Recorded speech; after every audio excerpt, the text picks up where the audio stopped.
لا إله إلا الله محمد رسول الله. أنت الرحمن يا الله، أنت الرحيم يا الله، أنت السلام يا الله، أنت العزيز يا الله، أنت القدوس يا الله، أنت الجبار يا الله، أنت الغفور يا الله، أنت الغفار يا الله، أنت العليم يا الله، أنت القهار يا الله، أنت المعطي يا الله، أنت الوهاب يا الله، أنت الشاكر يا الله، أنت الحميد يا الله، أنت الواحد يا الله، أنت الجميل يا الله.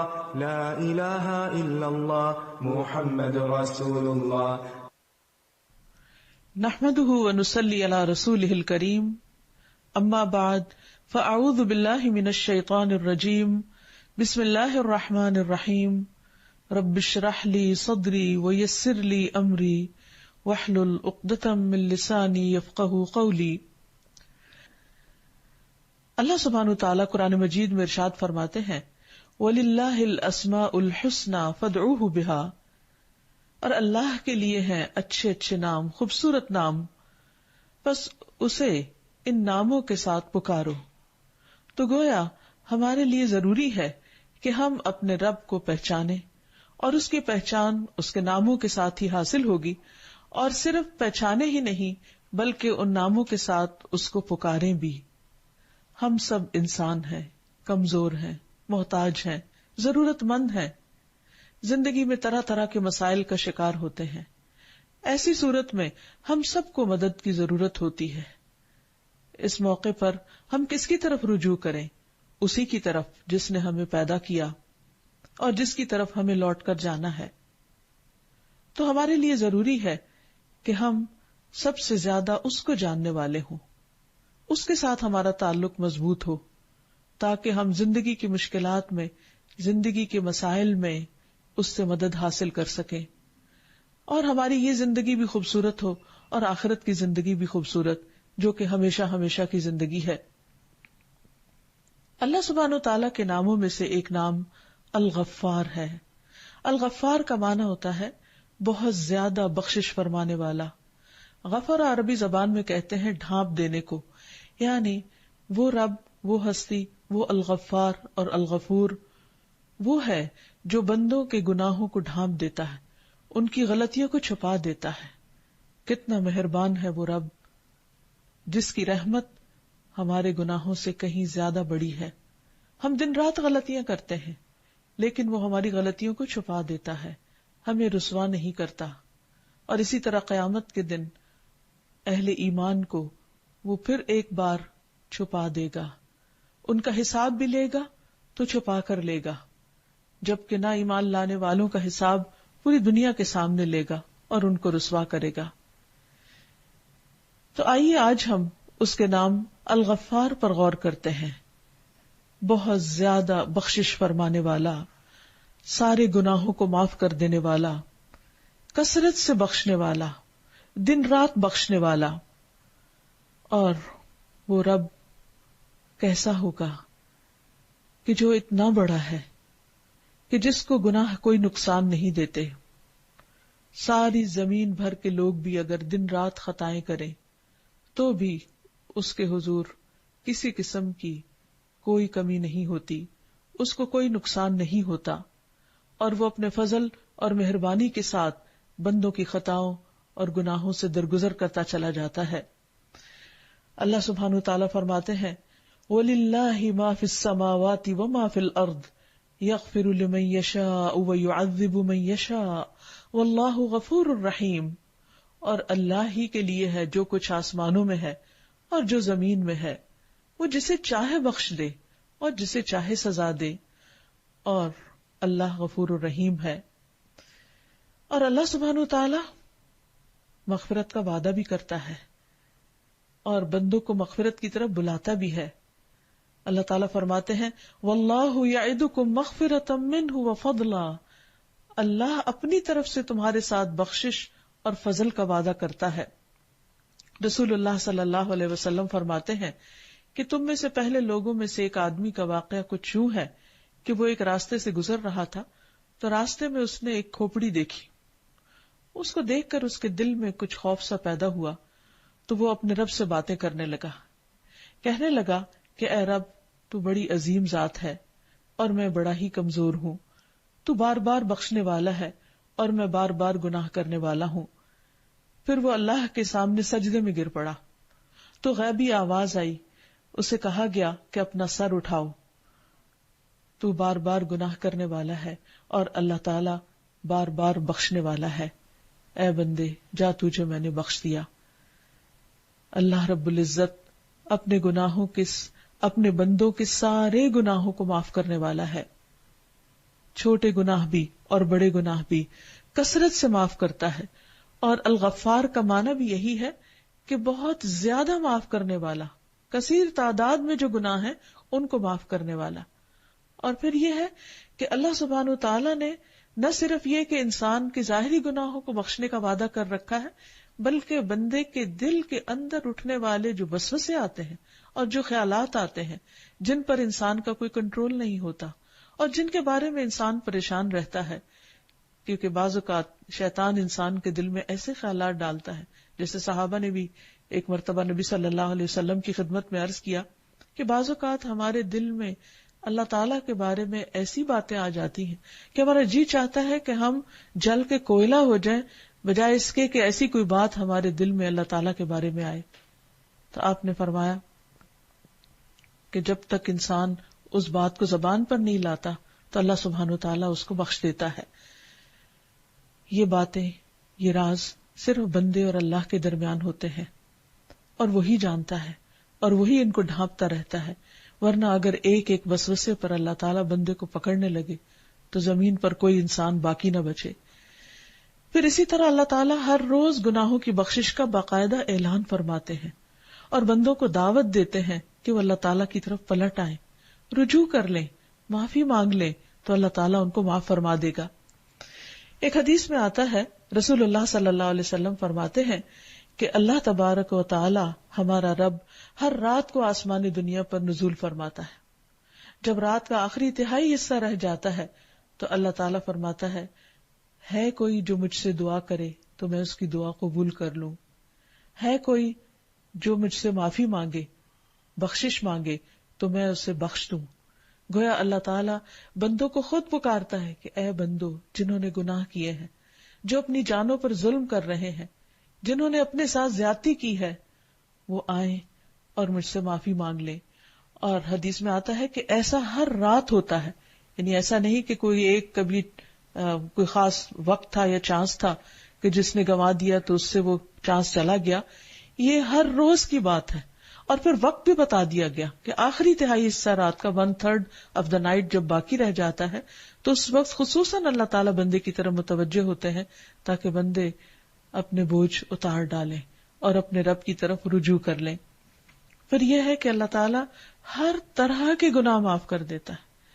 عموماً گناہ انسان کے اندر مایوسی پیدا کرتے ہیں، انسان کو پریشان رکھتے ہیں، اور گلٹ انسان کو بعض اوقات اندر اندر ختم کر دیتی ہے۔ اللہ سبحانہ وتعالیٰ جو اپنے بندوں سے بہت پیار کرتے ہیں، وہ نہیں چاہتے کہ بندے گناہ کرنے کے بعد اپنے اوپر مزید ظلم کرتے رہیں اور پریشانی کی حالت میں زندگی بسر کریں۔ اللہ سبحانہ وتعالیٰ چاہتے ہیں کہ بندے ان بوجھوں سے آزاد ہو جائیں۔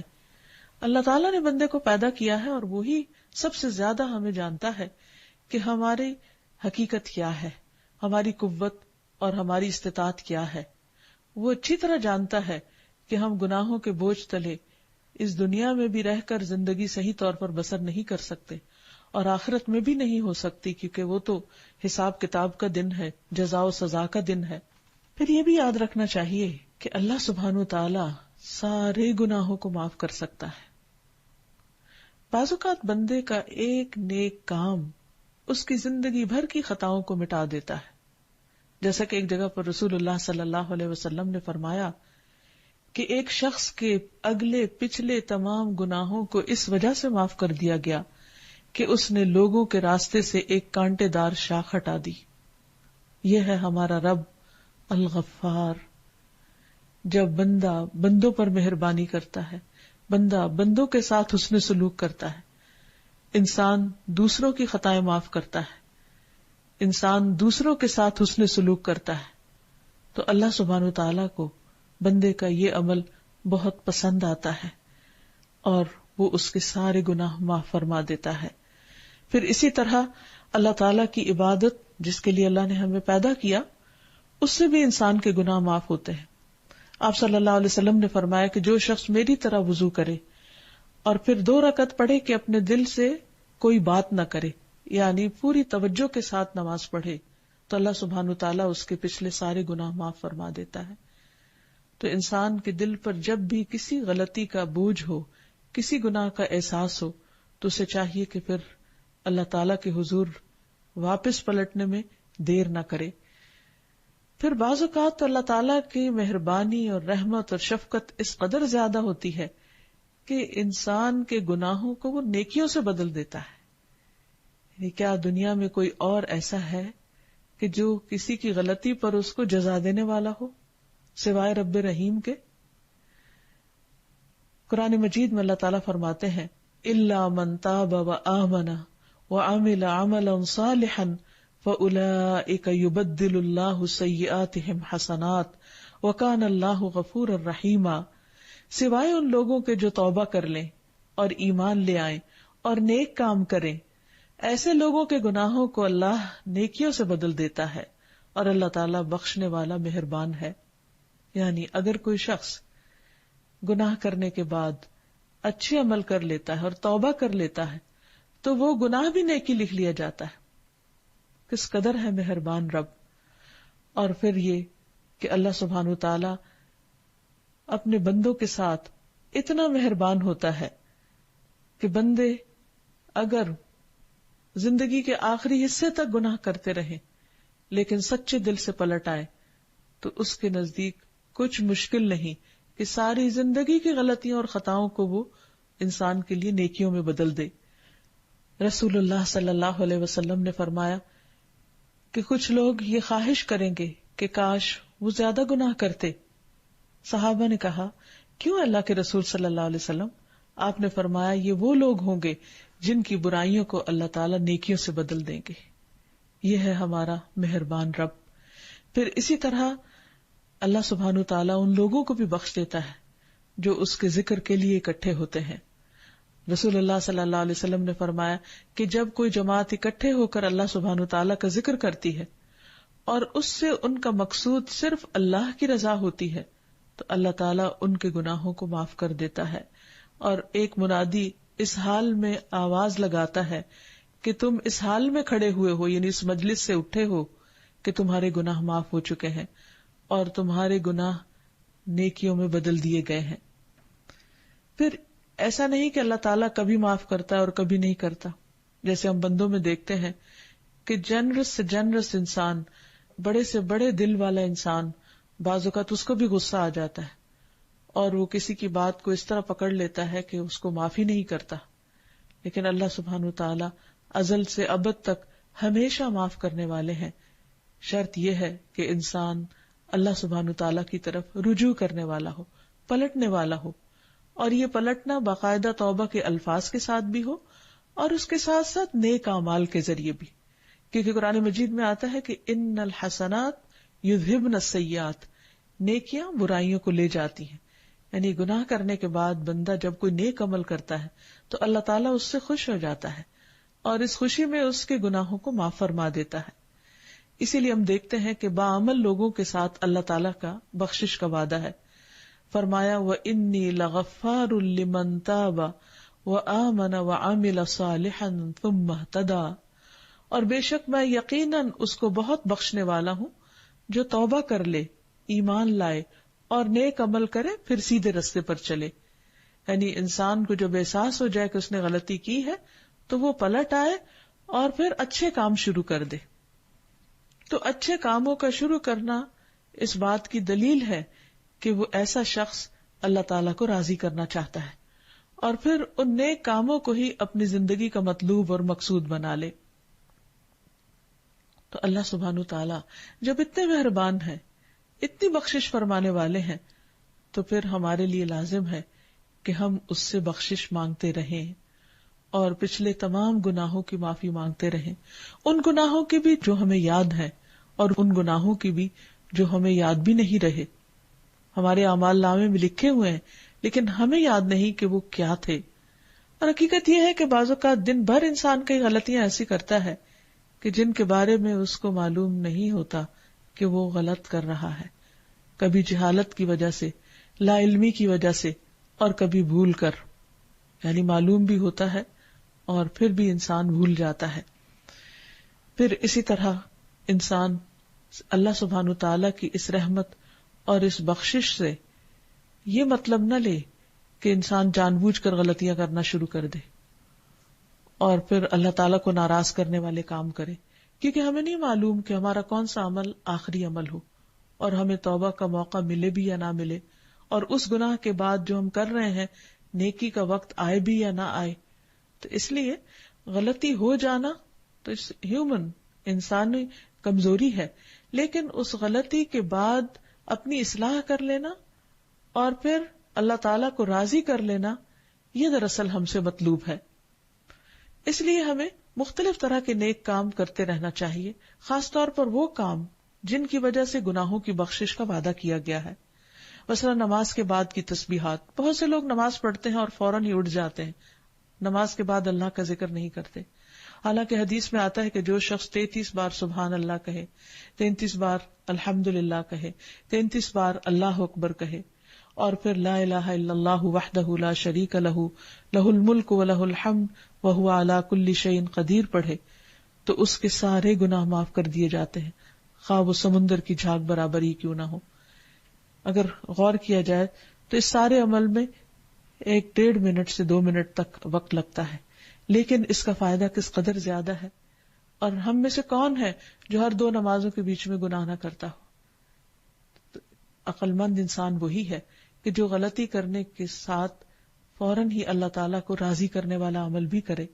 پھر اسی طرح دن میں سبحان اللہ و بحمدہ، یہ صبح میں 100 مرتبہ پڑھنا، یہ بھی انسان کے لیے گناہوں کی بخشش کا ذریعہ ہے. پھر اسی طرح رات کو سوتے وقت بھی اللہ تعالیٰ کا ذکر کرنا. پھر بیماری کی حالت میں اللہ تعالیٰ کی تعریف کرنا، کیونکہ جب انسان تکلیف میں ہوتا ہے تو بعض اوقات انسان کے دل میں شیطان وسوسے ڈالتا ہے کہ اللہ تعالیٰ تم سے ناراض ہے، یا بندہ اللہ تعالیٰ سے ناراض ہونے لگتا ہے، یا ناراضگی کا کوئی لفظ منہ سے نکلنے لگتا ہے. تو اس پر بھی انسان کو خاص طور پر شعوری طور پر بیماری کی حالت میں اللہ تعالیٰ سے اچھی امید رکھتے ہوئے توبہ کرتے رہنا چاہیے. اللہ تعالیٰ فرماتے ہیں جب میں اپنے بندوں میں سے کسی بندے کو آزماتا ہوں اور وہ اس آزمائش پر بھی میری تعریف کرتا ہے تو جب وہ اپنے بستر سے اٹھتا ہے وہ اپنے گناہوں سے اس دن کی طرح پاک صاف ہوتا ہے جس دن اس کی ماں نے اسے جنم دیا تھا. تو اس لیے بیماری بھی مومن کے حق میں ایک رحمت ہوتی ہے. پھر اسی طرح انسان زندگی کے دنیا کے جو عام روزمرہ کے کام کاج کرتا ہے ان میں بھی اگر اس کا دھیان اللہ کی طرف ہوتا ہے اور مختلف مواقع پر اللہ تعالیٰ کو یاد کرتا رہتا ہے تو یہ چیز بھی بخشش کا ذریعہ بنتی ہے. مثال کے طور پر لباس پہننے کے بعد کی دعا ہے. رسول اللہ صلی اللہ علیہ وسلم فرماتے ہیں کہ جو شخص لباس پہن کر یوں کہے الحمدللہ الذی کسانی ھذا الثوب ورزقنیہ من غیر حول منی ولا قوۃ، کہ اس اللہ کا شکر جس نے مجھے یہ لباس پہنایا، مجھے رزق دیا جس میں میری کوئی قوت اور طاقت شامل نہیں. تو جو شخص لباس پہنتے ہوئے یہ دعا پڑھتا ہے اس کے گزشتہ گناہ معاف کر دیے جاتے ہیں. اب آپ دیکھیے کہ ہر روز ہم لباس پہنتے ہیں تو لباس پہننا تو ایک دنیا کا کام ہے، لیکن اس وقت بھی اگر انسان اللہ تعالیٰ کو یاد کر لیتا ہے اور گناہوں کی معافی مانگ لیتا ہے تو اس پر اس کی بخشش کا وعدہ ہے. پھر کھانا کھانے کے بعد کی دعا. کھانا ہم اپنے بھوک مٹانے کے لیے کھاتے ہیں، انجوائے کرتے ہیں، لیکن اس کے بعد اللہ کو یاد کرتے ہیں تو یہ بھی انسان کے لیے بخشش کا ذریعہ بن جاتا ہے. الحمدللہ الذی اطعمنی ھذا ورزقنیہ من غیر حول منی ولا قوۃ، اللہ کا شکر جس نے مجھے یہ کھانا کھلایا، مجھے رزق عطا فرمایا جس میں میری کوئی طاقت اور قوت شامل نہیں. تو اللہ تعالیٰ بندے سے راضی ہو جاتا ہے. تو اللہ سبحانہ و تعالیٰ کو راضی کرنے کے لیے دنیا کو چھوڑ دینا یا کسی غار میں جا کر بیٹھنا ضروری نہیں ہے. اصل جہاد یہ ہے کہ انسان دنیا میں ہوتے ہوئے، دنیا کے کام کرتے ہوئے اپنے رب کو نہ بھولے، اور یہی محبت کا اظہار ہے کہ انسان اپنے رب کو یاد کرتا رہے، کیونکہ جو جس سے محبت کرتا ہے خود بخود اس کی یاد آتی ہے اور اس کو یاد کرتا رہتا ہے، اس کے لیے کسی کوشش کی ضرورت نہیں ہوتی. تو یہ تمام اذکار، یہ اوراد ہمارے معمولات میں شامل ہو جانے چاہیے تاکہ ہم یہ زندگی گزارے ایک مومن کی حیثیت میں اور رب سے ملاقات کریں ایمان کی حالت میں، تاکہ وہ ہمیں دیکھے اور ہم سے خوش ہو جائے. تو بندے کے لیے لازم ہے کہ جب وہ اپنے رب کو پہچان لے کہ اس کا رب بخشش فرمانے والا ہے تو پھر وہ بخشش مانگنے میں دیر نہ کرے. قرآن مجید میں اہل ایمان کی صفت یہ بیان کی گئی ہے، کانوا قلیلا من اللیل ما یہجعون وبالاسحار هم یستغفرون. وہ رات کو کم ہی سوتے تھے اور سحری کے وقت بخشش کی دعائیں مانگتے تھے. یہ اہل ایمان کی پہچان ہے کہ خاص طور پر رات کے پچھلے حصے میں اپنے رب کو یاد کرتے ہیں. اور پھر جو کثرت سے استغفار کرے اس کے لیے خوشخبری بھی دی گئی ہے. نبی صلی اللہ علیہ وسلم نے فرمایا، خوشخبری ہے اس شخص کے لیے جو اپنے نامہ اعمال میں استغفار کی کثرت پائے. تو اس لیے انسان کو جب بھی موقع ملے، جب بھی وہ خاموش ہو، تنہائی میں ہو، اپنے رب کو یاد کرتا رہے اور اپنے گناہوں کی معافی مانگتا رہے. پھر اسی طرح زندگی کا کوئی دن ایسا نہیں گزرنا چاہیے کہ جس میں انسان اپنی غلطیوں کی معافی نہ مانگے، کیونکہ کوئی دن ہمارا ایسا نہیں گزرتا کہ جس میں ہم کوئی غلطی نہ کرنے والے ہوں. رسول اللہ صلی اللہ علیہ وسلم جو اللہ تعالیٰ کے محبوب تھے، وہ دن میں 70 سے 100 بار استغفار کیا کرتے تھے.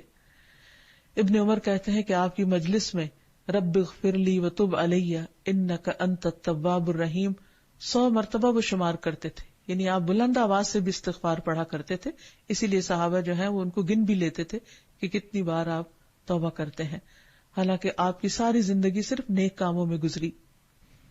اگر اللہ کے رسول صلی اللہ علیہ وسلم ایک مجلس میں اتنی بار استغفار کرتے تھے تو پھر ہمارے لیے کیا حکم ہو سکتا ہے؟ ہمیں اپنے لیے کیا کرنا چاہیے؟ ہم سب انسان ہیں اور ہم سے بار بار غلطیاں ہوتی ہیں، کبھی اللہ سبحانہ وتعالیٰ کے حق میں اور کبھی بندوں کے حق میں. اس لیے ہمیں بھی اپنی عادت میں بار بار اللہ کی طرف رجوع کرنا اور پلٹنا شامل کر لینا چاہیے، یعنی استغفار کرتے رہنا چاہیے. اور انسان جتنی بار بھی غلطی کرے، کبھی شیطان اس کو یہ خیال نہ ڈالے کہ تم تو بہت گناہگار ہو، تمہاری معافی تو ہو نہیں سکتی، اس لیے اب معافی مانگنے کی ضرورت نہیں، اور پتہ نہیں تمہاری تو دعا قبول بھی ہوتی ہے یا نہیں، اور تمہیں تو معاف بھی کیا جائے گا یا نہیں، اس لیے معافی مانگنے کا فائدہ نہیں. اور پھر یہ کہ تم نے غلطی کرنے سے تو باز آنا نہیں، تو بہتر ہے پھر غلطیاں ہی کرتے چلے جاؤ اور معافی نہ مانگو، کیونکہ تمہاری توبہ تو جھوٹی توبہ ہے. ایسی کسی بات کو بھی انسان کو سامنے نہیں رکھنا چاہیے، نہ اس پر عمل کرنا چاہیے، بلکہ اس کے برعکس اگر ایک گناہ 1000 بار بھی ہو جائے تو بھی اس کے سوا کوئی حل نہیں کہ انسان اللہ سبحانہ وتعالی ہی کی طرف پلٹے. ایک روایت میں آتا ہے کہ رسول اللہ صلی اللہ علیہ وسلم اپنے رب عز و جل سے روایت کرتے ہیں، فرمایا کہ کسی بندے نے گناہ کیا، پھر اللہ تعالیٰ سے عرض کیا، اللہم اغفر لی ذنبی، اے اللہ میرا گناہ معاف کر دے. تو اللہ تبارک و تعالیٰ نے فرمایا کہ میرے بندے نے گناہ کیا، بس وہ جانتا ہے کہ اس کا کوئی رب ہے جو گناہ معاف کرتا ہے اور گناہ کی وجہ سے پکڑتا بھی ہے. پھر وہ دوبارہ گناہ کر بیٹھا، پھر اس نے کہا رب اغفر لی ذنبی، اللہ تو میرا گناہ معاف کر دے. تو اللہ تعالیٰ نے فرمایا کہ میرے بندے نے گناہ کیا اور پھر وہ جانتا ہے کہ میرا کوئی رب ہے جو گناہ معاف بھی کرتا ہے اور گناہ پر پکڑتا بھی ہے، میں نے اس بندے کو معاف کر دیا. اور پھر اسی طرح کئی بار اس بندے نے کیا. امام نووی اس بارے میں کہتے ہیں، اس حدیث سے استنباط کرتے ہوئے، کہ اگر کوئی بندہ دن میں 1000 بار غلطی کر کے 1000 بار بھی یہ الفاظ ادا کرتا ہے تو اللہ تعالیٰ اس کو معاف فرما دے گا. اللہ کی رحمت سے کبھی بھی مایوس نہیں ہونا چاہیے. اور پھر انسان نہ صرف یہ کہ اپنے ماضی کے گناہوں سے معافی مانگے، بلکہ آئندہ کی غلطیوں کے بارے میں بھی فکر مند رہے کیونکہ انسان کو اپنے اچھے خاتمے کی طرف فکر ہونی چاہیے، اس کے بارے میں اس کو فکر مند ہونا چاہیے۔ کچھ گناہ وہ ہوتے ہیں جو ہم ماضی میں کر چکے ہوتے ہیں، اور وہ گناہ بعض اوقات انسان کے لیے مصیبت کا باعث بھی بنتے ہیں اگر وہ ان پر توبہ نہیں کرتا، اور کچھ گناہ ایسے ہوتے ہیں جن کے بارے میں انسان کو مستقبل میں ملوث ہونے کا خوف اور اندیشہ ہوتا ہے۔ تو انسان جب معافی مانگے اللہ تعالی سے تو صرف ماضی کے گناہوں پر نہیں، آئندہ ہونے والے گناہوں پر بھی اللہ تعالیٰ سے دعا کرے کہ یا اللہ تو ہمیں اس سے محفوظ رکھ، کیونکہ گناہوں کے اپنے برے اثرات بھی ہوتے ہیں، گناہوں کا شر بھی ہوتا ہے، گناہوں کی وجہ سے رزق میں نقصان بھی ہوتا ہے، عمر میں کمی بھی ہوتی ہے۔ تو اس لیے گناہ انسان کے لیے نہایت مضر ہے، بہت ہی نقصان دہ ہے، دونوں جہانوں میں، اس دنیا میں بھی اور آخرت میں بھی۔ اس لیے انسان کو پلٹتے رہنا چاہیے، اور اگر انسان توبہ نہیں کرتا تو دل پر ایک سیاہ دھبا لگ جاتا ہے، اور اگر وہ اس کو دھوتا نہیں یعنی توبہ کر کے تو وہ دھبا زیادہ بڑھنے لگتا ہے، حتیٰ کہ بعض اوقات پورا دل سیاہ ہو جاتا ہے، اور جب کسی دل سے نور ختم ہو جاتا ہے تو پھر نیکی کی طرف آنا اس کے لیے بہت مشکل ہو جاتا ہے۔ انسان جب تھوڑا سا گناہ کر لیتا ہے اور پلٹ آتا ہے تو وہ نور بھی پلٹ آتا ہے، اور انسان کا دل پھر سے کھل اٹھتا ہے، پھر وہ خیر اور بھلائی کے کاموں میں دوڑنے لگتا ہے۔ لیکن اگر وہ توبہ نہیں کرتا تو پھر اس کے لیے نیکی کی طرف آنا مشکل ہو جاتا ہے۔ اور پھر یہاں یہ بھی بات یاد رہے کہ انسان جب غلطی کرے تو وہ اس غلطی پہ اڑ نہ جائے۔ یہ کہنا کہ I was wrong واقعی مشکل ہے کہ میری غلطی ہے، میں خطا کار ہوں، میں گناہ گار ہوں، لیکن جب انسان اس کا اقرار کر لیتا ہے، مشکل کے باوجود جب ایک دفعہ کہہ ڈالتا ہے اور سچے دل سے کہہ دیتا ہے تو پھر بڑی بڑی مشکلات سے بھی اس کے لیے راہ نجات نکل آتی ہے۔ جیسے یونس علیہ السلام کا واقعہ ہمارے سامنے ہے کہ کس طرح وہ مچھلی کے پیٹ میں چلے گیا اور وہاں جا کر انہوں نے اللہ تعالیٰ کو پکارا، لا الہ الا انت سبحانک انی کنت من الظالمین، کہ لا الہ الا انت، کوئی الہ نہیں مگر تو ہی ہے، سبحانک، تو پاک ہے، تو ہر عیب اور نقص سے پاک ہے، ہر غلطی سے پاک ہے، انی کنت من الظالمین، بے شک میں ظالموں میں سے ہوں، میری غلطی ہے۔ تو آپ دیکھیے کہ حیرت انگیز طریقے سے اللہ سبحانہ و تعالیٰ نے ان کو وہاں سے نجات دی، اس غم اور اس رنج سے نجات دی کہ جس کا انسان تصور بھی نہیں کر سکتا۔ یعنی دنیا کے کسی قید خانے اور جیل میں ہونا بھی ایک بہت بڑی آفت کی بات ہے، اور مچھلی کے پیٹ میں اس قید خانے کا تو کوئی دروازہ بھی کھولنے والا نہیں سوائے اللہ کے۔ کس طرح اللہ تعالیٰ نے ان کو اس میں سے باہر نکالا اور مچھلی نے کنارے پر آ کر سمندر کے ان کو اگل ڈالا۔ اللہ سبحانہ و تعالیٰ قرآن مجید میں وعدہ کرتے ہیں کہ وَكَذَلِكَ نُنْجِي الْمُؤْمِنِينَ، ہم باقی مومنوں کو بھی اسی طرح نجات دیتے ہیں۔ یعنی جو شخص اپنے گناہوں کی وجہ سے مشکلات میں پھنس چکا ہو، دنیا میں اس کے راستے میں رکاوٹیں آ رہی ہوں، اس کے لیے لازم ہے کہ وہ اللہ تعالیٰ سے معافی مانگ لے، تاکہ اللہ تعالیٰ دنیا میں بھی اس کے لیے آسانیاں فرما دے اور آخرت میں بھی اس کے لیے آسانی فرمائے۔ ورنہ اگر انسان ضد کا شکار ہوتا ہے، اللہ تعالیٰ کی طرف رجوع نہیں کرتا، تو اس کے یہ گناہ اس کے لیے دونوں جہانوں میں نہایت مضر ثابت ہوں گے۔ پھر توبہ استغفار کی شرائط میں سے ایک شرط یہ بھی ہے کہ انسان سارے گناہوں پہ توبہ کرے۔ یہ نہیں کہ کچھ گناہوں کے ساتھ وہ لذت لینے کے لیے چمٹا رہے اور ان کو نہ چھوڑے، اور کہے کہ یہ تو بس میری ویکنس ہے، یا یہ تو میری کمزوری ہے، یہ تو میں اس کو تو نہیں چھوڑ سکتا۔ نہیں، جو بھی کوئی چیز ہے جو اللہ تعالیٰ کو پسند نہیں، اس کو چھوڑنے میں دیر نہ کرے، اور پکا ارادہ کر لے کہ مجھے اس کو چھوڑنا ہی چھوڑنا ہے۔ بری سے بری عادت بھی انسان چھوڑ سکتا ہے اگر وہ اللہ تعالیٰ کی مدد حاصل کر لے۔ پھر اسی طرح یہ ہے کہ توبہ صرف اللہ کے ڈر سے ہونی چاہیے، بندوں کے ڈر سے نہیں، یا کسی دنیا کے فائدے کے لیے نہیں۔ مثلا اگر کوئی شخص کسی چیز کو گناہ سمجھتا ہے اور وہ اس لیے اس کو چھوڑ رہا ہے کہ جہاں وہ جاب کر رہا ہے وہاں اس کام کے کرنے کی اجازت نہیں، تو یہ گناہ سے توبہ نہیں ہوگی، بلکہ صرف کسی دنیاوی فائدے کی خاطر وہ ایسا کر رہا ہے، تو یہ اللہ کے ایسی توبہ منظور نہیں ہے۔ توبہ وہی ہے جو انسان اللہ کے ڈر سے کرتا ہے اور اللہ کو منانے کے لیے خالص اور آنےسٹی کے ساتھ توبہ کر رہا ہوتا ہے۔ اور آخری بات یہ کہ اگر ہم یہ چاہتے ہیں کہ اللہ تعالیٰ ہمیں معاف کر دے تو ہمیں بھی دوسروں کو معاف کر دینا چاہیے. اور پھر یہ ہے کہ انسان جب استغفار کرے تو سچے دل سے کرے، یعنی صرف زبانی کلامی یا اوپر اوپر سے، یہ صرف ایک عادت کے طور پر نہیں، بلکہ اس کے دل میں یہ احساس بھی ہو کہ وہ انسان خطا کار ہے. بعض اوقات ہم دوسروں کے سامنے تو اظہار کرتے رہتے ہیں لیکن دل سے اپنی غلطی کو نہیں مانتے.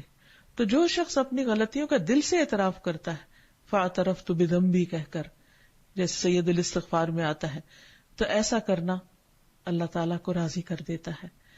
اور پھر اس کے لیے یہ بھی ضروری ہے کہ اعتراف کے ساتھ گناہوں پر نہ اڑا جائے، کہ انسان ڈھیٹ نہ بن جائے، بلکہ جو بھی غلطی ہو اس کو مان لے.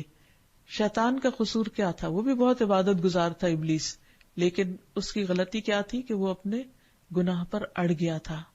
اہل ایمان والذین اذا فعلوا فاحشة او ظلموا انفسهم ذکروا اللہ فاستغفروا لذنوبهم ومن یغفر الذنوب الا اللہ ولم یصروا علی ما فعلوا وهم یعلمون.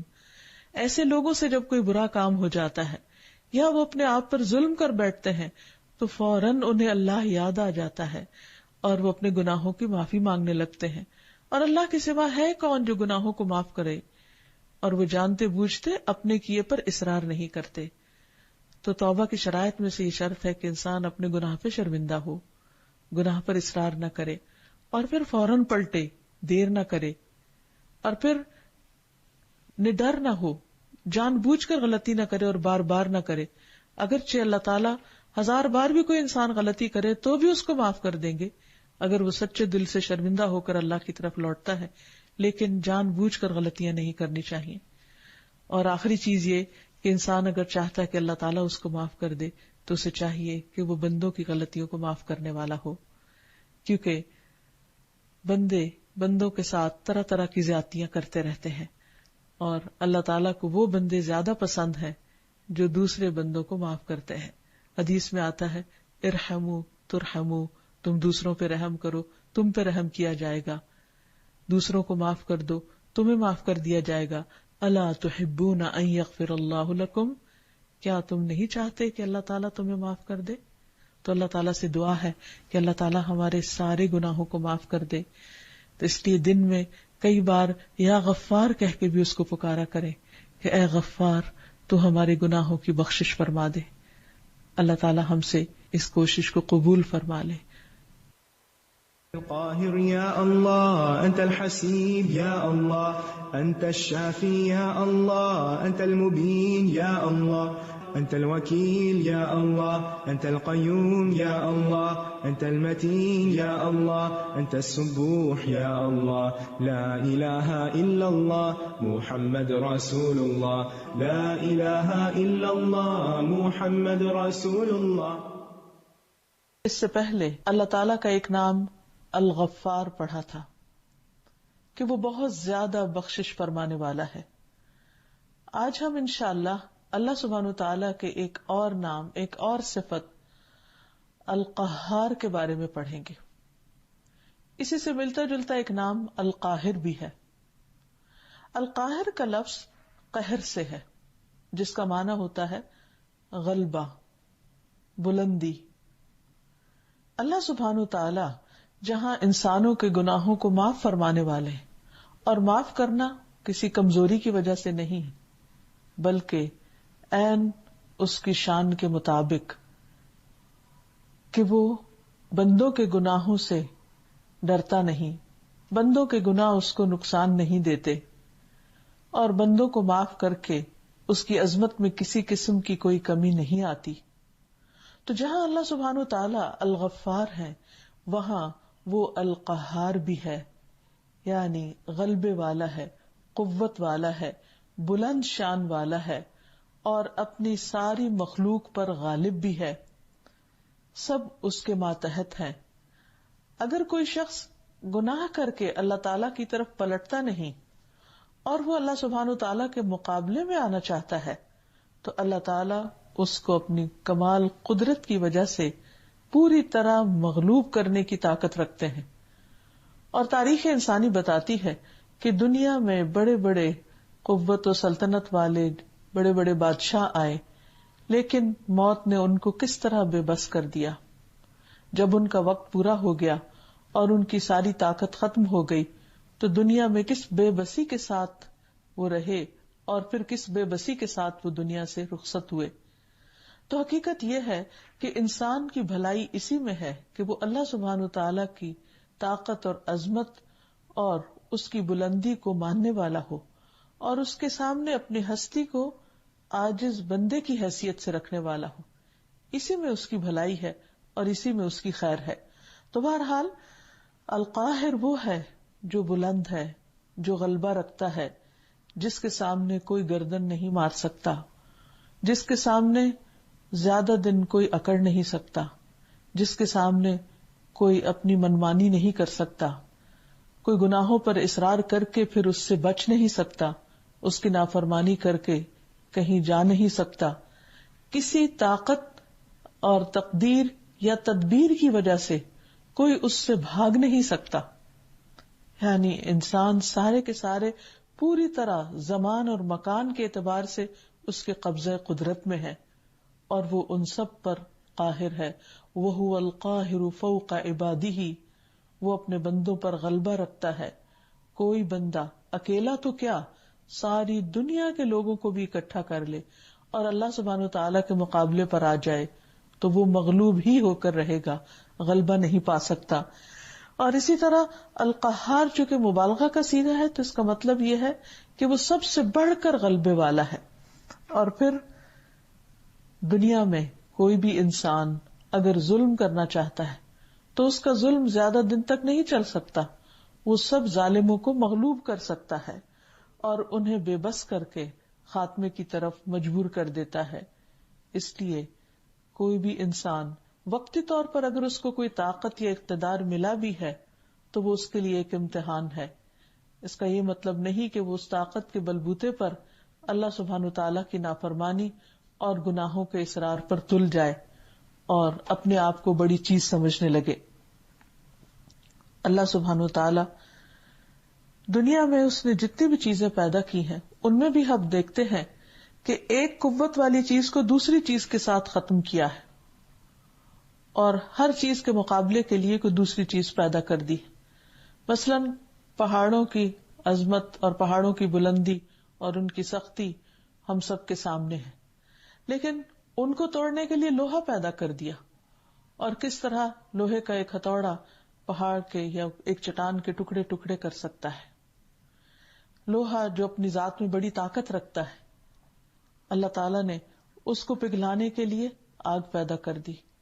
اور اسی لیے ہم دیکھتے ہیں کہ آگ کے ذریعے سخت سے سخت لوہا، آئرن، سٹیل سب کا سب پگھل جاتا ہے، میلٹ ہو جاتا ہے، پانی بن جاتا ہے. اور پھر اس کو ختم کرنے کے لیے اس آگ کو اللہ تعالیٰ نے پانی پیدا کیا. کتنی بھی بڑی آگ ہو، جیسے لوہے کو ختم کرنے والی یا پگھلانے والی ہو، لیکن اگر اس پر پانی جیسی چیز ڈال دی جائے تو وہ آگ بجھ کر رہ جاتی ہے. اور پھر پانی جو آگ کے مقابلے میں بھی طاقتور ہے، ہوا جیسی چیز جو بظاہر نظر نہیں آتی، اس پانی کو بھاپ بنا کر، بخارات بنا کر اڑا دیتی ہے. تو اس طرح اللہ سبحانہ تعالیٰ کی اس مخلوق کے اندر بھی اللہ تعالیٰ کا غلبہ اور قہر نمایاں ہے. پھر اسی طرح جانوروں میں بھی ہم دیکھتے ہیں کہ بعض جانوروں کے مقابلے میں بعض کو مضبوط بنایا، طاقتور بنایا، اور کس طرح وہ ایک دوسرے کا خاتمہ کر دیتے ہیں. دنیا میں کوئی بھی چیز جو بلند ہونے لگتی ہے، اللہ سبحانہ تعالیٰ اس کو نیچے لے آتے ہیں، کیونکہ بلندی تو صرف اسی کی ذات کو زیبا ہے اور باقی سب اس کے بندے ہیں. اسی لیے ہم دیکھتے ہیں کہ نبی صلی اللہ علیہ وسلم جو اللہ سبحانہ تعالیٰ کے بہترین بندے تھے، جنہیں اللہ تعالیٰ نے عبدہ و رسولہ کہا ہے کہ اس کے بندے اور اس کے رسول، کس طرح دعاؤں میں اپنی عاجزی کا اظہار کرتے ہیں اور کس طرح بندہ بننے میں فخر محسوس کرتے ہیں. دن کے اوقات میں بھی اور رات کے اوقات میں بھی کس طرح اللہ تعالیٰ کے سامنے جھکے رہتے ہیں. رات کی نماز میں طویل قیام کرتے ہیں، اتنا قیام، اتنی دیر تک کھڑے رہتے ہیں کہ آپ کے قدم مبارک سوج جاتے ہیں. تو صحابہ ان سے پوچھتے ہیں کہ اللہ سبحانہ تعالیٰ نے تو آپ کے اگلے پچھلے سب گناہ معاف فرما دیے ہیں، پھر آپ اتنی مشقت کیوں اٹھاتے ہیں؟ تو آپ فرماتے کہ افلا اکون عبدا شکورا، کیا میں اللہ کا شکر گزار بندہ نہ بن جاؤں؟ یعنی بندہ ہونے کو تو یہی بات زیبا ہے کہ خواہ اس کا مقام کتنا ہی بلند کیوں نہ ہو، پھر بھی وہ اللہ تعالیٰ کے آگے جھکا رہے، اس کی نعمتوں پر شکر گزار رہے. اسی لیے ہم دیکھتے ہیں کہ نبی صلی اللہ علیہ وسلم رات کو سوتے وقت جو دعائیں پڑھتے ان میں بھی اپنا آپ اللہ تعالیٰ کے سپرد کر دیتے. ایک دعا میں آپ صلی اللہ علیہ وسلم کچھ یوں اللہ تعالیٰ سے عجز و عاجزی کا اظہار کرتے ہیں کہ اللہم اسلمت نفسی الیک، اے اللہ میں نے اپنی جان تیرے سپرد کر دی. یعنی میں سونے کو جا رہا ہوں اور میرا نفس اور میری روح اور میری ذات تیرے حوالے، تیرے ہاتھوں میں ہے. ووجہت وجہی الیک، اور میں نے اپنا چہرہ تیری جانب کر لیا. وفوضت امری الیک، اور اپنا معاملہ بھی تیرے سپرد کر دیا. کیونکہ انسان تو اپنے معاملات کو اسی وقت تک دیکھ سکتا ہے جب تک کہ وہ جاگ رہا ہوتا ہے. سونے کے بعد تو وہ اپنی چیزوں کی خود حفاظت نہیں کر سکتا. تو اس لیے آپ نے ہمیں بھی یہی دعا سکھائی کہ ہم بھی رات کو سوتے وقت یہ پڑھیں کہ اپنے معاملات اللہ تعالیٰ کے سپرد کر دے. اور انسان خواہ ساری رات بھی جاگتا رہے اور فکر مند بھی رہے اور پریشان بھی رہے اور اپنے طور پر جو تدبیریں وہ کر سکتا ہے وہ بھی کرتا رہے، لیکن پھر بھی وہ اپنے سارے امور پر قادر نہیں. تو فوضت امری الیک، کہ میں نے اپنا معاملہ تیرے سپرد کر دیا.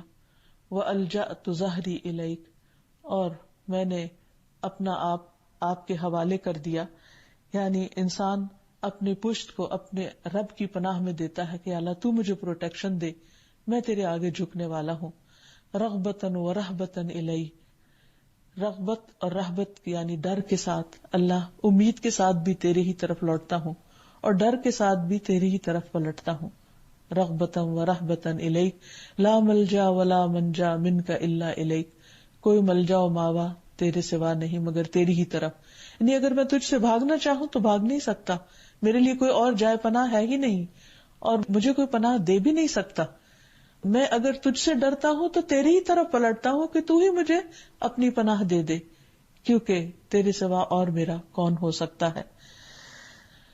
آمنت بکتابک الذی انزلت، میں تیری اس کتاب پر ایمان لایا جو تو نے اتاری ہے. وبنبیک الذی ارسلت، اور اس نبی پر جسے تو نے میرے لیے بھیجا ہے. تو حقیقت یہ ہے کہ اللہ سبحانہ و تعالی ہی القہار ہے، جس نے تمام مخلوقات کو اپنے قبضے میں لے رکھا ہے. ان سب پر اسی کا تسلط ہے، اسی کا غلبہ ہے، اور وہ سب اس کے آگے مغلوب ہے، اور وہ ان سب پر بلند ہے اور جس طرح اس کی شان کے لائق ہے. اور پھر یہ ہے کہ دنیا اگر قائم ہے تو اس کے اذن سے، آسمان اگر قائم ہے تو اس کے اذن سے. کوئی بھی دم نہیں مار سکتا، کوئی بھی اللہ تعالیٰ کی بلندی کو نہیں پہنچ سکتا. کوئی اگر کتنا بھی اکڑ کے چلے تو پہاڑوں کی بلندی کو بھی نہیں پہنچ سکتا. اللہ سبحانہ تعالیٰ کا مقابلہ تو کوئی کیا کرے گا. اس لیے اگر کوئی مقابلہ نہیں کر سکتا تو پھر اس کے لیے کیا لازم ہے کہ وہ رغبت کے ساتھ، اپنے دل کی خوشی کے ساتھ اپنے رب کے آگے جھک جائے. اور دن میں 5 دفعہ اللہ سبحانہ تعالیٰ جھکنے کے لیے بلاتے ہیں، اور اسی جھکنے میں انسان کی عظمت ہے. اور پھر انسان اللہ تعالیٰ کی ان صفات پر ایمان بھی اپنے عمل کے ساتھ رکھتا ہے کہ یا رب میں تجھے القہار مانتا ہوں، اسی لیے تیرے آگے جھک رہا ہوں، اور تیرے آگے جھکنا ہی میری طاقت کا ذریعہ ہے. اللہ سبحانہ تعالیٰ کا مقام اگر بندہ پہچان جاتا ہے تو پھر بندہ اپنی حیثیت کو بھی پہچان جاتا ہے، اور جب اپنے اصل مقام کو پہچانتا ہے تبھی اس کا طرز عمل درست ہو سکتا ہے. اسی لیے اللہ تعالیٰ کی ان صفات کا جاننا اور ان کے بارے میں علم حاصل کرنا نہایت ضروری ہے. پھر اسی طرح ہم دیکھتے ہیں کہ اللہ تعالیٰ قرآن مجید میں بھی اپنی اس صفت کا ذکر فرماتے ہیں. سورۃ الرعد کی آیت نمبر 16 میں ارشاد ہوتا ہے قُلِ اللَّهُ خَالِقُ كُلِّ شَيْءٍ وَهُوَ الْوَاحِدُ الْقَهَّارُ، آپ کہیے کہ اللہ ہی ہر چیز کا پیدا کرنے والا ہے اور وہ اکیلا ہے، زبردست ہے. پھر اسی طرح یوسف علیہ السلام نے اپنے قید خانے کے ساتھیوں کو جب اللہ تعالیٰ کا تعارف کرایا تو ان الفاظ میں یا صاحبی السجن اارباب متفرقون خیر ام اللہ الواحد القہار، اے میرے قید کے ساتھیوں ذرا سوچو کہ کیا بہت سے رب بہتر ہے یا ایک ہی رب جو سب پر غالب ہے، سب پر پوری قدرت رکھتا ہے، قوت رکھتا ہے۔ پھر ہم یہ دیکھتے ہیں کہ عمومی طور پر وہ ساری مخلوق پر قوت رکھتا ہے، لیکن خاص طور پر وہ ظالموں اور جابروں پر اپنی قوت رکھتا ہے، یعنی کوئی بڑے سے بڑا قوت رکھنے والا اس سے آگے کوئی بس اور زور نہیں رکھتا۔ اسی لیے ہم دیکھتے ہیں قرآن مجید میں بارہا جب پچھلی قوموں کا ذکر ملتا ہے اور ان کی تباہی کا ذکر آتا ہے تو اللہ سبحانہ وتعالیٰ کی قدرت اور قہر اور جبروت ہمارے سامنے آتی ہے، جہاں وہ ایک طرف الرحمن الرحیم ہے، جہاں وہ الغفور اور الغفار ہے، وہاں دوسری طرف القاہر اور القہار بھی ہے۔ اسی لیے ہم دیکھتے ہیں قرآن مجید میں سورۃ الاعراف میں اللہ تعالیٰ فرماتے ہیں فَلَمَّا نَسُوا مَا ذُكِّرُوا بِهِ أَنجَيْنَا الَّذِينَ يَنْهَوْنَ عَنِ السُّوءِ وَأَخَذْنَا الَّذِينَ ظَلَمُوا بِعَذَابٍ بَئِيسٍ بِمَا كَانُوا يَفْسُقُونَ۔ پھر جب انہوں نے اس نصیحت کو بالکل فراموش کر دیا، یعنی اللہ تعالیٰ کی باتوں کو ماننے سے انکار کر دیا جو انہیں کی جا رہی تھی نصیحتیں، تو ہم نے ان لوگوں کو تو بچا لیا جو برائی سے روکتے تھے، اور ان لوگوں کو جو ظالم تھے یعنی خود بھی برے کام کر رہے تھے یا برے کاموں سے روکتے نہیں تھے، تو ان کی نافرمانیوں کی وجہ سے انہیں ایک بڑے عذاب میں پکڑ لیا۔ اللہ سبحانہ وتعالی عمومی طور پر اپنی تمام مخلوق پر قہر اور غلبہ رکھنے والا ہے، لیکن خاص طور پر ظالموں کے حق میں وہ زبردست ہے، غالب ہے۔ اور اسی لیے ہم دیکھتے ہیں کہ قرآن مجید میں جب پچھلی قوموں کا ذکر آتا ہے اور ان کی تباہی اور بربادی کا ذکر آتا ہے تو اللہ سبحانہ وتعالی کی یہ صفت کھل کر سامنے آتی ہے کہ کس قدر وہ قہر اور جبروت والا ہے۔ مثلاً قرآن مجید میں اللہ تعالیٰ فرماتے ہیں وَأَنَّهُ أَهْلَكَ عَادًا الْأُولَى وَثَمُودَ فَمَا أَبْقَى وَقَوْمَ نُوحٍ مِّن قَبْلُ إِنَّهُمْ كَانُوا هُمْ أَظْلَمَ وَأَطْغَى وَالْمُؤْتَفِكَةَ أَهْوَى فَغَشَّاهَا مَا غَشَّى فَبِأَيِّ آلَاءِ رَبِّكَ تَتَمَارَى هَذَا نَذِيرٌ مِّنَ النُّذُرِ الْأُولَى۔ اور یہ کہ بے شک اسی نے پہلی قوم عاد کو ہلاک کیا تھا، اور یہ قوم عاد کی ہلاکت اللہ سبحانہ وتعالیٰ کے غلبے، قوت اور قہر پر دلیل ہے کہ جب کوئی بندہ توبہ نہیں کرتا، توبہ کرنے والوں کے لیے تو وہ غفور الرحیم ہے، لیکن اگر کوئی توبہ نہیں کرتا تو پھر ان کو پکڑتا بھی خوب ہے، جس طرح قوم عاد کو پکڑا۔ وَثَمُودَ فَمَا أَبْقَى، اور سمود کو بھی اسی نے پکڑا اور کسی کو باقی نہیں چھوڑا، یعنی قوم سمود کے نافرمانوں میں سے کوئی ایک بھی نہ بچا۔ دوسری جگہ پر آتا ہے فَدَمْدَمَ عَلَيْهِمْ رَبُّهُمْ بِذَنبِهِمْ، اللہ نے ان کے گناہوں کی وجہ سے ان کو تباہ کر دیا۔ فَسَوَّاهَا، انہیں برابر کر کے رکھ دیا، یعنی ٹوٹلی ختم کر کے رکھ دیا۔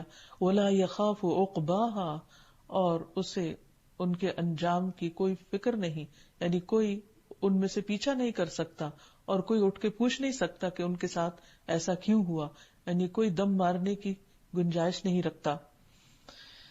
پھر فرمایا اور اس سے پہلے قوم نوح کو یقیناً وہی زیادتی کرنے والے اور ظالم تھے، حد سے بڑھے ہوئے لوگ تھے، اور الٹ جانے والی بستی یعنی قوم لوط کو بھی اسی نے گرا مارا، یعنی کہا جاتا ہے کہ زمین سے اوپر تک اٹھایا گیا اور پھر اوپر لے جا کر ان کو زمین پر واپس گرایا گیا، دے مارا گیا۔ بس ڈھانپ دیا اسے جس سے ڈھانپنا تھا اس کو، یعنی اس کے اوپر پھر پانی آ گیا اور وہ زمین میں بھی دھس گئی وہ پوری بستی۔ بس تو اپنے رب کی نعمتوں میں سے کس کس میں شک کرے گا، یہ پہلے ڈرانے والوں میں سے ایک ڈرانے والا ہے، یعنی پہلی قوموں کے ساتھ جو کچھ ہوا ان میں سے جو ڈرنے والی باتیں ہیں وہ تمہارے سامنے پیش کی جا رہی ہیں۔ پھر اسی طرح ہم دیکھتے ہیں کہ دنیا میں جو بڑے بڑے ظالم آئے ان کا انجام کیا ہوا، جیسے فرعون کا انجام کیا ہوا۔ قرآن پاک میں آتا ہے وَاسْتَكْبَرَ هُوَ وَجُنُودُهُ فِي الْأَرْضِ بِغَيْرِ الْحَقِّ، فرعون اور اس کی فوجوں نے، اس کے جو لشکر تھے، انہوں نے زمین میں ناحق تکبر کیا۔ وَظَنُّوا أَنَّهُمْ إِلَيْنَا لَا يُرْجَعُونَ، اور وہ سمجھتے تھے کہ ہماری طرف وہ واپس نہیں پلٹائے جائیں گے. فَأَخَذْنَاهُ وَجُنُودَهُ تو ہم نے اس کو بھی پکڑ لیا یعنی فرعون کو, وَجُنُودَهُ اور اس کے لشکروں کو بھی پکڑ لیا. فَنَبَذْنَاهُمْ فِي الْيَمِّ ان سب کو اٹھا پھینکا ہم نے ایک سمندر میں. فَانظُرْ كَيْفَ كَانَ عَاقِبَةُ الظَّالِمِينَ دیکھو تو صحیح ظالموں کا انجام کیا ہوا. یعنی اس انجام سے ڈرنا چاہیے انسان کو. اور دنیا میں اگر کسی بھی وجہ سے اللہ تعالیٰ کسی انسان کو کوئی بھی طاقت دیتے ہیں, خواہ وہ مال کی ہے یا علم کی ہے, یہ کوئی حکومت ہے یا اقتدار ہے, اتھارٹی ہے, یا کسی بھی چیز کی کوئی پاور ہے اس کے پاس, تو اس بنا پر وہ یہ نہ سمجھے کہ وہ اللہ سبحانہ وتعالیٰ کے مقابلے میں طاقتور ہو گیا ہے. ہو سکتا ہے اسے چند انسانوں کے اوپر کچھ غلبہ حاصل ہو جائے اور وہ ان پر اپنا غلبہ جتانے کے لیے ظلم بھی ڈھانے لگے, لیکن ظلم کرنے والے زیادہ دیر تک پنپ نہیں سکتے. پھر اللہ سبحانہ وتعالیٰ جو مظلوم کی آواز کو 7ویں آسمان کے اوپر بھی سنتا ہے اور اس کی دعا پہنچنے میں کوئی رکاوٹ بھی نہیں ہوتی, اس سے بھی انسانوں کو ڈراتا ہے. اور ہم دیکھتے ہیں کہ فرعون نمرود کا انجام کیا ہوا, جو اپنے آپ کو خدا سمجھتا تھا, بڑی چیز سمجھتا تھا. ایک حقیر مچھر نے اس کی جان لے لی. اسی طرح قارون کا انجام کیا ہوا, جو دولت کی وجہ سے بہت طاقتور تھا اور بہت اکڑتا تھا اور اپنی شان و شوکت میں بہت گم تھا اور اپنے آپ کو بڑی چیز سمجھتا. اس کے بارے میں آتا ہے فَخَسَفْنَا بِهِ وَبِدَارِهِ الْأَرْضِ ہم نے اسے اور اس کے گھر سمیت اس کو زمین میں دھسا دیا, یعنی زمین نے اس کو نگل لیا. فَمَا كَانَ لَهُ مِنْ فِئَةٍ يَنْصُرُونَهُ کوئی پھر ایسا لشکر نہ آیا, کوئی گروہ نہ آیا, کوئی بھی آگے نہ بڑھا کہ اسے اللہ سبحانہ وتعالیٰ کے اس عذاب سے بچا لیتا. من دون اللہ اللہ کے سوا. وما کان من المنتصرین اور نہ ہی وہ اپنا بدلہ خود لینے والوں میں سے تھا, یعنی نہ وہ اپنے آپ کا خود بچاؤ کر سکا, نہ کوئی اس کی فوج آ کر اس کو بچا سکی, اور نہ ہی وہ اللہ تعالیٰ سے کوئی انتقام لے سکتا تھا, پوچھ بھی نہیں سکتا تھا کہ اس کے ساتھ ایسا کیوں ہوا. یہ تو تھا معاملہ چند ظالموں کا جن کا ذکر قرآن مجید میں ملتا ہے, لیکن عمومی قاعدے کے طور پر اللہ تعالیٰ نے ہر ظالم اور قاہر یعنی قہر کرنے والے اور ظلم کرنے والے اور تکبر کرنے والے کا انجام ایسا ہی رکھا ہے. اللہ تعالیٰ نے قوم صالح اور قوم لوط پر جیسے قہر کیا, اسی طرح ابو جہل, ابو لہب اور مشرکین مکہ کو بھی مغلوب کیا. پھر اسی طرح اس کے بعد بھی جو لوگ دنیا میں ظلم کرنے والے تھے ان کو کس طرح مغلوب کیا گیا, اور کس طرح اللہ تعالیٰ نے اپنی قدرت کی نشانیاں دکھائیں. اور ہر دور میں اللہ تعالیٰ نے اپنے پیغمبروں کی مدد کی. ہر قوم کو اللہ تعالیٰ نے ایک وقت دیا اور ان کو اس وقت میں آزادی استعمال کرنے کا موقع دیا, لیکن انہوں نے اپنی آزادی سے ناجائز فائدہ اٹھایا. انہوں نے سمجھا کہ شاید یہ ہمیشہ کے لیے ہمیں ملی ہے اور شاید ہم ہر چیز میں اپنی مرضی کر سکتے ہیں, لیکن جب ان کا مقرر وقت ختم ہو گیا تو اللہ تعالیٰ کی پکڑ سامنے آ گئی. تو ان تمام واقعات سے انسان کو یہ سبق لینا چاہیے کہ انسان اللہ سبحانہ وتعالیٰ کے سامنے بہت کمزور ہے, خواہ دنیا کے اعتبار سے وہ کتنا بھی مضبوط کیوں نہیں. تکبر ایسی صفت ہے کہ جو صرف اللہ تعالیٰ کو زیبا ہے اور بندوں کے حق میں ناپسندیدہ ہے.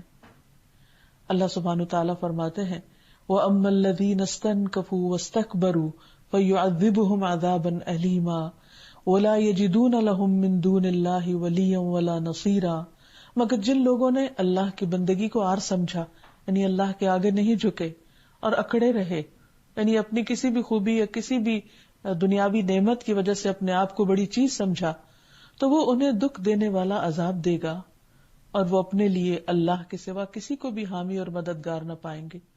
حقیقت یہ ہے کہ دنیا کی کوئی بھی نعمت جس کی وجہ سے انسان اکڑتا ہے, حقیقت میں وہ انسان کو آزمائش کے لیے دی گئی ہے اور چند دن کے لیے دی گئی. پوری تاریخ انسانی پر غور کریں کہ کیا کسی کے پاس بھی کوئی طاقت یا نعمت ہمیشہ کے لیے رہی؟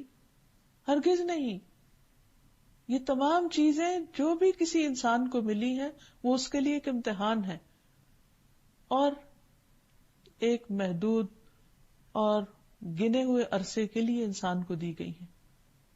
لیکن انسان عام طور پر طاقت حاصل کرنے کے بعد بھول جاتا ہے اور پھر بندوں پر تو ظلم کرتا ہی ہے, بعض اوقات اللہ سبحانہ وتعالیٰ کے سامنے بھی جھکنے سے انکار کر دیتا ہے. لیکن ہمیشہ ظلم کرنے والوں کا انجام برا ہی ہوا، اور اس سے انسان کو ڈرتے رہنا چاہیے۔ اس میں ہم دیکھتے ہیں کہ نبی صلی اللہ علیہ وسلم کے جتنے بھی دشمن تھے، خواہ ابو جہل تھا یا دوسرے لوگ تھے، ان کا انجام کیا ہوا۔ خود ابو جہل کے بارے میں آتا ہے، حضرت عبداللہ سے مروی ہے کہ رسول اللہ صلی اللہ علیہ وسلم ایک مرتبہ سجدے کی حالت میں تھے اور قریب ہی قریش کے کچھ لوگ بیٹھے ہوئے تھے۔ پھر عقبہ بن ابی معیط اونٹ کی اجڑی لایا اور نبی صلی اللہ علیہ وسلم کی پیٹھ پر رکھ دی۔ اتنی بھاری تھی وہ اوج کہ آپ اپنا سر سجدے سے نہ اٹھا سکے۔ آخر حضرت فاطمہ رضی اللہ تعالی عنہا تشریف لائیں اور آپ کی پیٹھ پر سے اس کو ہٹایا، اور جس نے یہ حرکت کی تھی اسے برا بھلا بھی کہا۔ تو نبی صلی اللہ علیہ وسلم نے دعا کی کہ اللہ قریش کی اس جماعت کو پکڑ، اور آپ نے نام لے کر کچھ لوگوں کے بارے میں دعا کی کہ ابو جہل بن ہشام، عتبہ بن ربیعہ، شیبہ بن ربیعہ، عقبہ بن ابی معیط اور امیہ بن خلف یا ابی بن خلف کو برباد کر، کیونکہ یہ لوگ حد سے زیادہ ظلم و ستم کرنا شروع ہو گئے تھے مسلمانوں پر۔ اور ہم دیکھتے ہیں کہ کس طرح یہ سارے کے سارے جنگ بدر میں قتل کر دیے گئے۔ جنگ بدر جس کو فتح مبین کہا گیا، یہ وہ دن تھا کہ جس میں اللہ تعالیٰ نے دنیا کی تاریخ میں یہ سب کو بتا دیا کہ جو لوگ حق کے مقابلے میں اکڑتے ہیں اور ظلم پر اتر آتے ہیں اور اپنی غلطی سے توبہ نہیں کرتے اور اپنی غلطی سے باز نہیں آتے، پھر دنیا میں بھی وہ کس انجام سے دوچار ہوتے ہیں۔ اور پھر ابو جہل کے بارے میں بھی آتا ہے کہ جس طرح نبی صلی اللہ علیہ وسلم کو سجدے کی حالت میں اس نے نقصان پہنچانے کی کوشش کی تھی، تو کس طرح وہ ڈر کے پیچھے پلٹا، کیونکہ اس نے اپنے سامنے ایک آگ دیکھی۔ تو قرآن مجید میں پہلی سورت العلق میں ہی اس بات کا ذکر آتا ہے کہ لَإِن لَّمْ يَنْتَهِ لَنَسْفَعًا بِالنَّاصِيَةِ، اگر وہ باز نہ آیا اپنی حرکتوں سے، یعنی میرے حبیب صلی اللہ علیہ وسلم کو تکلیف دینے سے، تو لَنَسْفَعًا بِالنَّاصِيَةِ، ہم اس کی پیشانی کے بالوں سے ضرور اس کو پکڑیں گے۔ ناصیۃ کاذبۃ خاطئہ، وہ پیشانی جو جھوٹی ہے، خطا کار ہے۔ فَلْيَدْعُ نَادِيَهُ، چاہیے کہ اپنے گروہ کو بلا لے۔ سَنَدْعُ الزَّبَانِيَّ، ہم بھی اپنے فرشتوں زبانیہ جن کا نام ہے، ہم بھی زبانیہ کو بلائیں گے۔ کَلَّا لَا تُطِعْهُ، ہرگز نہیں اس کی بات نہ مانو، یعنی ابو جہل کی بات نہ ماننا، ابو جہل کے ظلم و ستم سے ڈر کر اس کی طرف سے کسی بھی قسم کے پریشر کو قبول نہ کرنا۔ لا تطعہ واسجد واقترب، اور سجدہ کرو اور قریب ہو جاؤ، یعنی اللہ سبحانہ و تعالیٰ کے آگے جھکتے رہو۔ یہ ظالم جو اللہ تعالیٰ کے آگے جھکتے نہیں، ان کے لیے اللہ تعالیٰ آپ کو کافی ہوگا۔ تو یہ سیرت کے یہ واقعات ہمیں بتاتے ہیں کہ جس نے بھی اللہ سبحانہ و تعالیٰ کا مقابلہ کرنے کی کوشش کی یا آپ کے حبیب کا، وہ دنیا میں بھی ذلیل و رسوا ہوئے۔ پھر اسی طرح یہ ہے کہ القہار جو کثرت قہر کرنے والا ہے، یعنی جب کوئی ظلم کرتا ہے تو اللہ تعالیٰ اس کو پکڑ لیتا ہے۔ اس کے بارے میں اللہ تعالیٰ عمومی طور پر بھی انسانوں کو خبردار کرتے ہیں، ڈراتے ہیں اور فکر کرنے کی دعوت دیتے ہیں، جس سے سورۃ الملک میں آتا ہے أَأَمِنْتُمْ مَنْ فِي السَّمَاءِ أَنْ يَخْسِفَ بِكُمُ الْأَرْضَ فَإِذَا هِيَ تَمُورُ أَمْ أَمِنْتُمْ مَنْ فِي السَّمَاءِ أَنْ يُرْسِلَ عَلَيْكُمْ حَاصِبًا فَسَتَعْلَمُونَ كَيْفَ نَذِيرٌ، کیا تم اس سے نڈر ہو گئے ہو کہ جو آسمان میں ہے کہ وہ تمہیں زمین میں دھسا نہ دے؟ یعنی گناہ کرتے ہوئے اگر تم توبہ نہیں کرتے، اللہ کی طرف نہیں پلٹتے اور اپنے گناہوں پر اصراری کرتے چلے جاتے ہو، تو تمہیں ڈر نہیں لگتا کہ وہ رب جو آسمانوں میں یعنی بلندیوں پر ہے، وہ تمہیں زمین میں دھسا دے؟ یعنی وہ اس پر پوری طرح قادر ہے، پوری قوت رکھتا ہے اور ایسا کر سکتا ہے، اور ایسا کرنا چاہے تو اسے کوئی روک نہیں سکتا۔ یعنی تم اگر سب مل کر بھی اپنی طاقت جمع کر لو تو اللہ سبحانہ وتعالیٰ کے مقابلے میں کچھ بھی نہیں، اس لیے تمہیں ڈرنا ہی چاہیے۔ اور پھر زمین میں اگر تمہیں دھنسائے تو وہ یکا یک کے ہچکولے کھانے لگے اور تم میں سے اسے کوئی روک نہ سکے۔ اور ایسے بھی عام مشاہدے کی بات ہے کہ جب زمین ہلنا شروع ہوتی ہے تو دنیا میں کوئی ایک طاقت بھی ایسی نہیں کہ اس کو ہلنے سے روک دے، کوئی بھی نہیں روک سکتا، کوئی کنٹرول کا سسٹم ہے ہی نہیں کہ جو زمین کی گردش کو اپنے بس میں لے لے۔ تو یہ بھی اللہ کی قوت اور قہر کی گواہی ہے اور اس کے اوپر دلیل ہے. پھر اللہ تعالیٰ فرماتے ہیں امین تم، کیا تم امن میں آ گئے ہو؟ تمہیں ڈر نہیں لگتا کہ جو آسمان میں ہے وہ تم پر پتھر برسانے والی ہوا بھیج دے؟ یعنی جیسے اولے برستے ہیں کبھی کبھی تو موٹے موٹے پتھروں کی شکل میں، یہ ایک چھوٹی سی جھلک ہوتی ہے کہ اگر کھیتوں پر گرتے ہیں تو وہ برباد ہو کر رہ جاتی ہیں، اور اگر کسی اور چیز پر گرے تو کس طرح تباہی ہو جاتی ہے. تو اسی طرح برف تو خیر پگھل جاتی ہے، لیکن اگر پتھر برسے اس کی جگہ تو کیا چیز باقی رہے؟ شیشے کی بلند و بالا عمارتیں اور انسانوں کی بنائی ہوئی مختلف چیزیں اللہ سبحانہ تعالیٰ کے مقابلے میں ٹھہر نہیں سکتی. تو اللہ تعالیٰ فرماتے ہیں فَسَتَعْلَمُونَ كَيْفَ نَذِيرٌ، پھر تمہیں جلد معلوم ہو جائے گا کہ میرا ڈراوا کیسے ہوتا ہے. یعنی ابھی تو میں تمہیں اپنے پیغمبر کے ذریعے زبانی بتا رہا ہوں، لیکن پچھلی قوموں کے واقعات سے سبق سیکھو کہ کس طرح ان پر یہ سارے عذاب آ چکے ہیں اور تم پر بھی آ سکتے ہیں. اس لیے کبھی بھی اللہ تعالیٰ کو ناراض کر کے دنیا میں عیش و عشرت کی زندگی نہ بسر کرنا. چھوٹی غلطی ہو یا بڑی، فوراً اللہ تعالیٰ کی طرف رجوع کر لینا، کیونکہ اس سے پہلے جن قوموں نے اللہ تعالیٰ کی آیات کو جھٹلایا پھر ان کا انجام کیا ہوا، یہ ہم سب کے لیے باعث عبرت ہے. یہ ہماری طرف سے ایک احسان تھا، ہم شکر کرنے والے کو ایسا ہی بدلہ دیتے ہیں، یہی جزا دیتے ہیں. اور اسی طرح باقی بھی انبیاء علیہ السلام کے ساتھ یہی معاملہ ہوا کہ ان پر ظلم کرنے والوں کو اللہ نے پکڑ لیا اور ان کو نجات دی اور باقیوں کو ہلاک اور برباد کر دیا. پھر اسی طرح یہ ہے کہ اللہ سبحانہ تعالی کمزور، بے بس اور مظلوم کے حق میں بھی بہت مہربان ہے، اور اگر کسی بھی قوم پر یا کسی بھی فرد پر ظلم حد سے بڑھنے لگتا ہے تو اللہ تعالی ظالموں کو پکڑ لیتا ہے. وَكَذَلِكَ أَخْذُ رَبِّكَ إِذَا أَخَذَ الْقُرَى وَهِيَ ظَالِمَةٌ إِنَّ أَخْذَهُ أَلِيمٌ شَدِيدٌ. اور تیرے پروردگار کی پکڑ اسی طرح ہے، جب وہ بستی والوں کو پکڑتا ہے تو جو اپنے اوپر ظلم کرتے رہتے ہیں اس کی پکڑ بہت تکلیف دینے والی اور بڑی ہی سخت ہوتی ہے. اس لیے انسان کو ہمیشہ اللہ کی پکڑ سے ڈرتے رہنا چاہیے. بعض اوقات انسان پر دنیا میں ظلم ہوتا ہے اور انسان سوچتا ہے کہ اگر اللہ تعالیٰ ہوتا، اگر if there was a God تو پھر یہ ظلم نہ ہوتا. نہیں، وہ تو ہے، اور یہی ہم دیکھتے ہیں کہ کسی بھی طرح کا ظلم ایک حد تک ہی جاتا ہے، اس سے آگے نہیں بڑھتا. تو یہ کون روکتا ہے؟ یعنی دنیا میں کبھی ایسا نہیں ہوا کہ صرف ظالموں ہی کی حکومت ہو جائے، کہ صرف ظلم ہی پنپتا رہے اور کہیں عدل و انصاف نہ ہو. ہاں، ایسا ضرور ہوتا ہے کہ بعض اوقات ایک گروہ دوسرے کے اوپر ظلم کرتا ہے، اور یہ بھی اس وجہ سے ہوتا ہے کہ اللہ سبحانہ تعالیٰ نے انسانوں کو جو آزادی دے رکھی ہے، جو اختیار دے رکھا ہے، اس میں ان کا امتحان لے کہ وہ کرتے کیا ہے.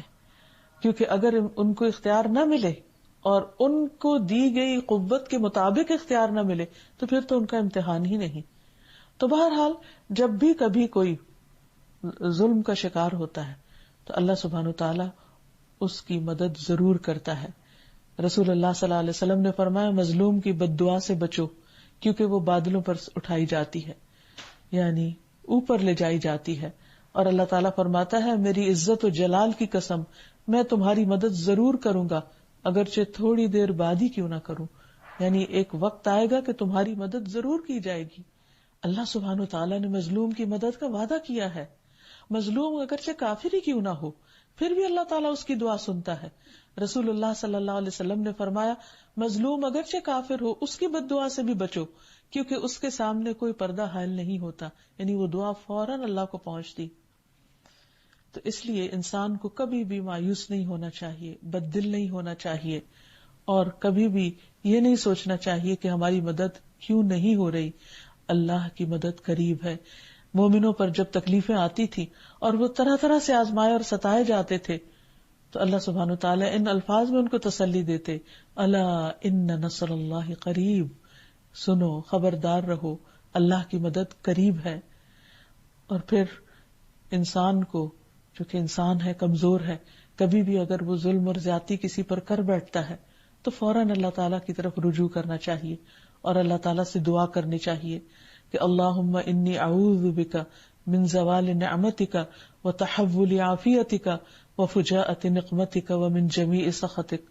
اے اللہ میں تیری پناہ چاہتا ہوں اس بات سے کہ تیری دی ہوئی کوئی نعمت مجھ سے چھن جائے، یا تیری دی ہوئی عافیت پلٹ جائے، یا کوئی ناگہانی عذاب آ جائے، اور تیرے تمام غصے اور ناراضگیوں سے تیری پناہ چاہتا ہوں۔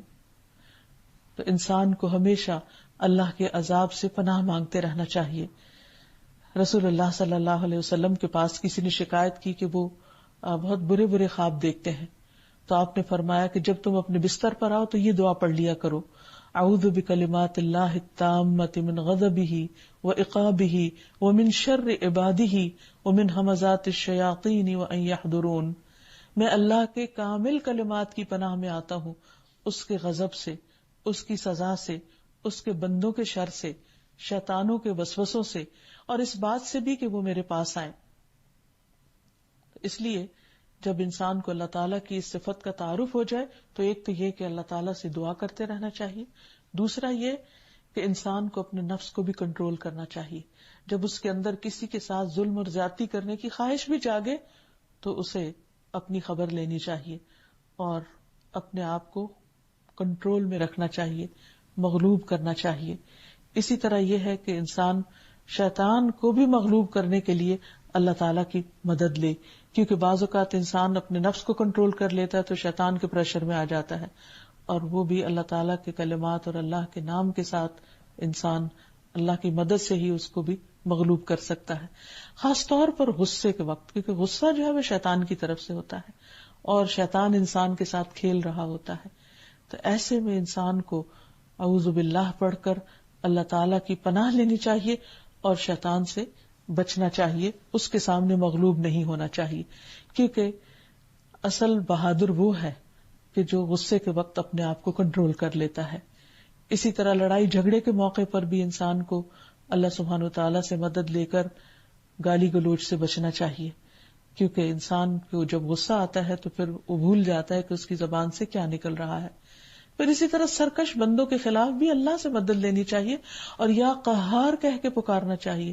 جب انسان دیکھے کہ کوئی فریق اس پر ظلم کرتا چلا جا رہا ہے اور اس کو روکنے کا کوئی طریقہ اس کے پاس نہیں، یا طریقہ بھی ہے تو وہ اس بات سے ڈرتا ہے کہ کہیں ظالموں میں شمار نہ ہو جائے، تو ایسے میں اللہ سے مدد لینی چاہیے کہ یا رب تو ہی ہم کمزوروں پر مہربان ہے۔ اور اسی طرح اپنے اندر سے غیظ و غضب اور قہر اور غصے والی کیفیات کو نکالنے کے لیے اپنے سے کمزور لوگوں کے ساتھ خصوصی شفقت کا معاملہ کرنا چاہیے، یعنی یتیم کے سر پر ہاتھ پھیرنا چاہیے، مظلوم کی مدد کرنی چاہیے۔ یعنی اگر ہم چاہتے ہیں کہ اللہ تعالیٰ ہماری مدد فرمائے تو ہمیں غریبوں، کمزوروں، مظلوموں، بیماروں اور تکلیف میں مبتلا لوگوں کی مدد کرنی چاہیے، اور اگر کوئی شخص مظلوم کی مدد نہیں کرتا تو اللہ تعالیٰ اس کی مدد پھر نہیں فرماتا۔